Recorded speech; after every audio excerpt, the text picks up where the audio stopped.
قاضی ابوالحسن محمد بن عبدالواحد ہاشمی ایک تاجر کے حوالے سے بیان کرتے ہیں۔ اس تاجر کا بیان ہے کہ بغداد کے ایک امیر گورنر کے ذمے میرا بہت سا مال تھا۔ میں نے جب اس سے اپنے مال کا مطالبہ کیا تو وہ ٹال مٹول کرنے لگا، بلکہ میرا حق دینے سے انکار کر دیا۔ میں جب بھی اس کے گھر جا کر اپنے مال کا تقاضا کرتا، وہ مجھ سے چھپ جاتا اور اپنے نوکروں کے ذریعے سے مجھے اذیت دیتا۔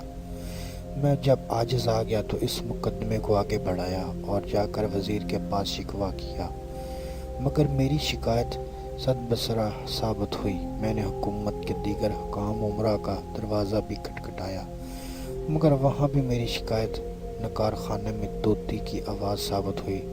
ادھر میرا مال غصب کرنے والا امیر مسلسل مجھے دھمکیاں دیتا رہا اور میرا مال لوٹانے سے انکار کرتا رہا۔ میں اپنے مال کے حصول کے لیے بڑی تگ و دو کی۔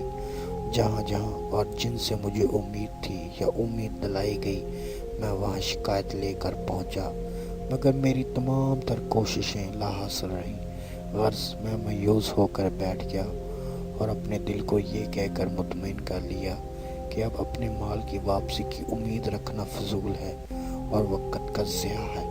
میرا دل مطمئن کیا ہوتا، امیر گورنر کے اس رویے سے مجھے سخت تکلیف ہوئی۔ میں حیرانی اور پریشانی کی کشمکش میں تھا کہ کہاں جاؤں، کس سے شکایت کروں، میرا دکھ کون سنے، میری داد رسی کون کرے گا۔ میں اسی فکر میں تھا کہ ایک آدمی نے مجھ سے کہا، فلاں درزی کے پاس کیوں نہیں جاتے، جو مسجد کی امامت بھی کرتا ہے، ہو سکتا ہے وہ تمہارے اس مقدمے کا کوئی مثبت حل نکال دے۔ میں نے اس سے کہا، بھلا وہ درزی اس ظالم امیر کا کیا کر سکتا ہے، جبکہ حکومت کے سرکردہ لوگ بھی اس ظلم سے چھٹکارا نہیں دلا سکے۔ اس آدمی نے مجھ سے کہا، تم نے آج تک جن جن سرماؤں کے پاس امیر کی شکایت کی ہے، وہ سبھی اس درزی امام کے سامنے ہیچ ہیں، اور امیر اس امام سے دوسروں سے زیادہ ہی خوف زدہ ہے۔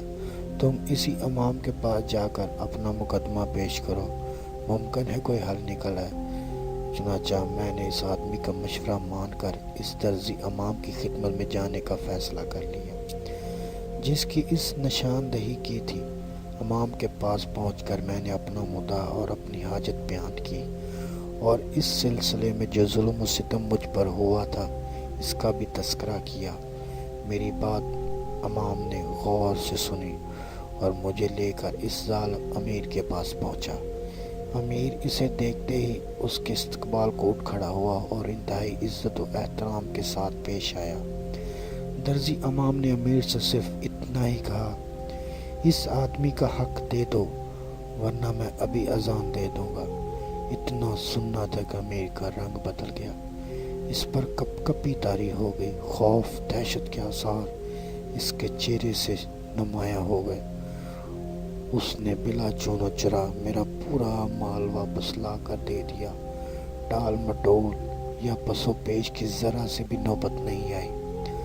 تاجر کا بیان ہے کہ میں یہ سب دیکھ کر سخت حیران تھا کہ امام ایک معمولی آدمی ہے، اس کی حالت انتہائی خستہ ہے، جسمانی ساخت کمزور ہے، روب و دبے سے خالی ہے، مگر بات کیا ہے کہ میرا مال ہڑپ کر جانے والے ظالم امیر نے اس معمولی سے امام کے آگے بغیر کچھ کہے میرا سارا حق ادا کر دیا اور کسی قسم کا احتجاج بھی نہیں کیا۔ غرض میں نے امیر سے اپنا حق وصول کرنے کے بعد بطور شکرانہ درزی امام کو کچھ مال دینا چاہا، مگر اس نے لینے سے انکار کر دیا اور مجھ سے کہنے لگا، اگر مجھے اس مال کی خواہش ہوتی تو میرے پاس اتنا مال اکٹھا ہو جاتا جن کا شمار ناممکن ہوتا۔ میں نے درزی امام سے پوچھا، اچھا جناب، یہ تو بتائیں کہ اس ظالم امیر نے آپ کو دیکھتے ہی میرا حق کیوں ادا کر دیا، جبکہ آپ سے قبل میں نے بڑی بڑی ہستیوں کا دروازہ کھٹکھٹایا تھا، پھر بھی وہ امیر میری بات کو خاطر میں نہیں لایا۔ درزی امام نے مجھے ایک واقعہ سنایا جو اس سے بھی زیادہ تعجب خیز ہے۔ امام نے بیان کیا، کچھ دنوں قبل یہاں ایک ترک امیر تھا جو جوان بھی تھا اور خوبصورت بھی۔ ایک روز کی بات ہے کہ ایک عورت وہ غسل خانے سے نہا دھو کر نکلی۔ اس عورت نے انتہائی پیش قیمت پوشاک زیب تن کر رکھی تھی اور حسن کی پری لگ رہی تھی۔ ترک امیر شراب پی کر مدہوش تھا۔ اس کی نگاہ جب غسل خانے سے نکلتے ہوئے اس حسین و جمیل عورت پر پڑی تو وہ اس پر فریفتہ ہو گیا اور عورت کو ورغلانے لگا کہ ہمارے گھر آ جاؤ، مگر اس عورت نے اس کی پیشکش ٹھکرا دی اور اپنی عصمت و عفت کے تحفظ کے لیے آواز بلند پکارنے لگی، مسلمانوں، ایک شادی شدہ عورت ہوں، یہ امیر مجھے اپنے گھر لے جا کر مجھ سے دسترازی کرنا چاہتا ہے۔ میرے شوہر نے قسم کھا کر مجھ سے کہا تھا کہ اگر میں اس کے علاوہ کسی کے گھر میں رات گزاروں تو مجھے طلاق۔ ایسی صورت میں اگر میں امیر کے گھر رات بھر رہ جاتی ہوں تو مجھے طلاق ہو جائے گی، نیز اس وجہ سے مجھے ننگوار کا سامنا کرنا پڑے گا جو زندگی بھر میری بدنامی اور ذلت رسوائی کا سبب بنا رہے گا۔ میرے آنسو اس ذلت رسوائی اور بدنامی کو عمر بھر نہیں پہنچ سکیں گے۔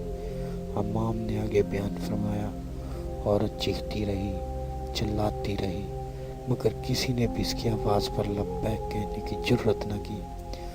ادھر ظالم امیر عورت کو اپنے گھر میں داخل کرنے کی کوشش کرتا رہا۔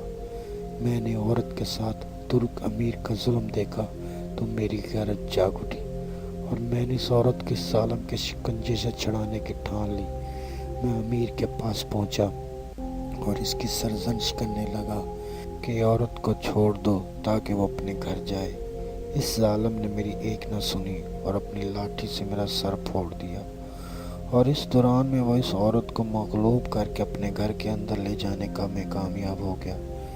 میں پٹ کر اپنے گھر واپس آیا، خون دھویا اور سر پر پٹی کی، پھر لوگوں کو عشاء کی نماز پڑھا کر ان سے یوں مخاطب ہوا، اس امیر نے جو کچھ کیا ہے وہ تم لوگوں سے مخفی نہیں، آؤ چلو میرے ساتھ تاکہ ہم اس کے سامنے احتجاج کریں اور عورت کے اس کے شکنجے سے چھٹکارا دلائیں۔ سارے مقتدی میرے ساتھ ہو لیے، چنانچہ ہم لوگوں نے جا کر اس امیر کے گھر پر دھاوا بول دیا۔ امیر اپنے سپاہیوں اور نوکروں کے ساتھ نکلا جو اپنے ہاتھوں میں لاٹھیاں اور لوہے کے گرز لیے ہوئے تھے۔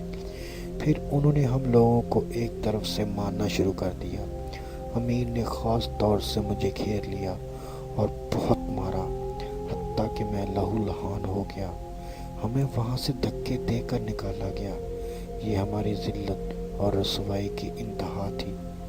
غرض ہمیں مقصد میں کامیابی کی بجائے ذلیل ہو کر وہاں سے لوٹنا پڑا۔ مجھے تو اس قدر شدید مار پڑی تھی کہ سخت تکلیف اور خون بہنے کی وجہ سے گھر کے راستے کی صحیح سمت بھی معلوم نہیں ہو رہی تھی۔ میں جیسے تیسے گھر پہنچا اور فرش پر لیٹ رہا، مگر نیند کہاں سے آئے۔ میں بے حد مضطرب و پریشان تھا کہ کون سا طریقہ اختیار کر کے اس مظلوم عورت کو اس ظالم امیر کے پنجے سے چھڑاؤں تاکہ وہ اپنے گھر چلی جائے اور اس کی طلاق واقع نہ ہو سکے۔ میں اسی کشمکش میں تھا کہ اچانک اللہ تعالیٰ نے میرے دل میں ایک بات ڈالی، وہ یہ کہ میں اسی وقت صبح کی اذان پکاروں۔ اگر آپ نے ابھی تک ہمارا چینل سبسکرائب نہیں کیا تو پلیز چینل کو سبسکرائب کر لیں اور ساتھ موجود گھنٹی کے آئیکن کو بھی دبا دیں، اور ہاں، لائک اینڈ شیئر ضرور کیجیے گا کیونکہ اس سے ہماری حوصلہ افزائی ہوتی ہے۔